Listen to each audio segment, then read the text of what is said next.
صحیح بخاری کی حدیث نمبر 1649 حضرت ابن عباس رضی اللہ عنہ سے روایت ہے، انہوں نے کہا کہ رسول اللہ صلی اللہ علیہ وآلہ وسلم نے بیت اللہ کا طواف اور صفا مروہ کی سعی اس طرح کی کہ مشرکین کو آپ اپنی قوت دکھا سکیں۔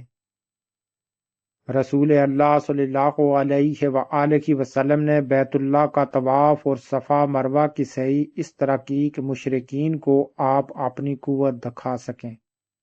حمیدی رحمت اللہ نے یہ اضافہ کیا ہے کہ ہم سے سفیان نے بیان کیا، ان سے عمرو بن دینار نے بیان کیا، کہا کہ میں نے عطا سے سنا اور انہوں نے ابن عباس رضی اللہ عنہ سے یہی حدیث سنی۔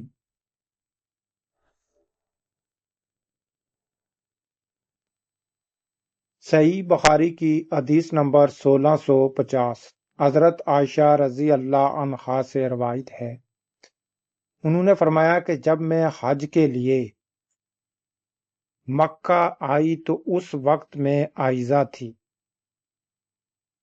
جب میں حج کے لیے مکہ آئی تو اس وقت میں عائزہ تھی، اس لیے بیت اللہ کا طواف نہ کر سکی اور نہ صفا مروہ کی سعی۔ انہوں نے بیان کیا کہ میں نے اس کی شکایت رسول اللہ صلی اللہ علیہ وآلہ وسلم سے کی تو آپ نے فرمایا کہ جس طرح دوسرے حاجی کرتے ہیں تم بھی اسی طرح ارکان حج ادا کر لو۔ آپ نے فرمایا کہ جس طرح دوسرے حاجی حج کرتے ہیں تم بھی اسی طرح ارکان حج ادا کر لو۔ ہاں، بیت اللہ کا طواف پاک ہونے سے پہلے نہ کرنا۔ ہاں، بیت اللہ کا طواف پاک ہونے سے پہلے نہ کرنا۔ صحیح بخاری کی حدیث نمبر 1652 حضرت حفصہ بنت سیرین سے روایت ہے کہ ہم اپنی نوجوان اور کنواری لڑکیوں کو باہر نکلنے سے روکتے تھے۔ پھر ایک خاتون آئی اور بنو حلف کے محل میں جو بصیرے میں تھا ٹھہری۔ انہوں نے بیان کیا کہ ان کی بہن ام عطیہ رضی اللہ عنہا نبی کریم صلی اللہ علیہ وآلہ وسلم کے ایک صحابی کے گھر میں تھی۔ انہوں نے بیان کیا کہ ان کی بہن ام عطیہ رضی اللہ عنہا نبی کریم صلی اللہ علیہ وآلہ وسلم کے ایک صحابی کے گھر میں تھی۔ ان کے شوہر نے عین حضور صلی اللہ علیہ وآلہ وسلم کے ساتھ 12 جہاد کیے تھے اور میری بہن 6 جہادوں میں ان کے ساتھ رہی تھی۔ وہ بیان کرتی تھی کہ ہم میدان جنگ میں زخمیوں کی مرہم پٹی کرتی تھی اور مریضوں کو تیمار داری کرتی تھی۔ میری بہن نے رسول اللہ صلی اللہ علیہ وآلہ وسلم سے پوچھا کہ اگر ہمارے پاس چادر نہ ہو تو کیا کوئی حرج ہے اگر ہم عیدگاہ جانے کے لیے باہر نہ نکلیں؟ آن حضور صلی اللہ علیہ وآلہ وسلم نے فرمایا اس کی سہیلی کو اپنی چادر اسے اڑا دینی چاہیے، یعنی کہ اس کے اوپر دینی چاہیے، اور پھر مسلمانوں کی دعا اور نیک کاموں میں شرکت کرنی چاہیے۔ پھر جب ام عطیہ رضی اللہ عنہا خود بصرہ آئی تو میں نے ان سے بھی یہی پوچھا یا یہ کہا کہ میں نے ان سے پوچھا۔ انہوں نے بیان کیا کہ ام عطیہ رضی اللہ عنہا جب بھی رسول اللہ صلی اللہ علیہ وآلہ وسلم کا ذکر کرتی تو کہتی میرے باپ آپ پر فدا ہوں۔ ہاں، تو میں نے ان سے پوچھا کیا آپ نے رسول اللہ صلی اللہ علیہ وآلہ وسلم سے اس طرح سنا ہے؟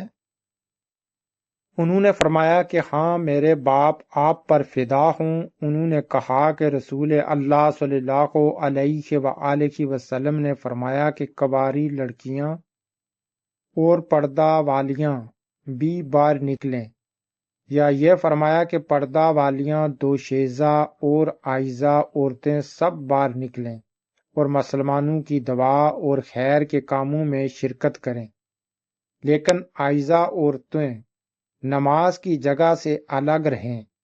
میں نے کہا اور عائزہ بھی نکلیں؟ انہوں نے فرمایا کیا عائزہ عورت عرفات اور فلاں جگہ نہیں جاتی ہیں؟ پھر عیدگاہ ہی جانے میں کیا حرج ہے؟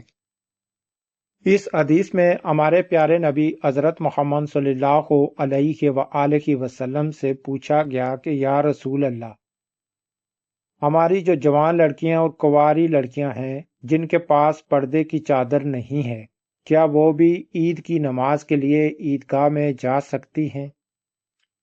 تو ہمارے پیارے نبی حضرت محمد صلی اللہ علیہ وآلہ وسلم نے کہا کہ ہاں وہ جا سکتی ہیں، اور جن کے پاس پردے کی چادر ہے وہ اپنی سہیلیوں کو اوڑھنے کے لیے دے دیں تاکہ وہ بھی جا سکیں۔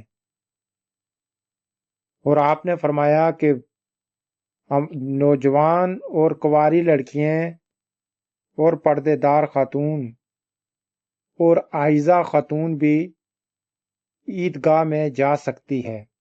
جو عائزہ خاتون ہے وہ نماز سے الگ جگہ میں ٹھہرے اور مسلمانوں کی خیر و برکت اور مسلمانوں کی دعاؤں میں شامل ہو سکتی ہے، لیکن نماز سے الگ جگہ میں وہ عورت ٹھہرے جو عائزہ عورت ہے، لیکن عیدگاہ میں وہ بھی جا سکتی ہے۔ تو آج کی ویڈیو میں انہی حدیثوں کے ساتھ کلوز کرتا ہوں، اور نیکسٹ میری ویڈیو دیکھنے کے لیے میرے چینل کو لازم سبسکرائب کریں تاکہ میری آنے والی ہر ویڈیو کو آپ دیکھ سکیں۔ دیجیے مجھے اجازت، ملتے ہیں نیکسٹ کسی دوسری ویڈیو کے ساتھ۔ خدا حافظ۔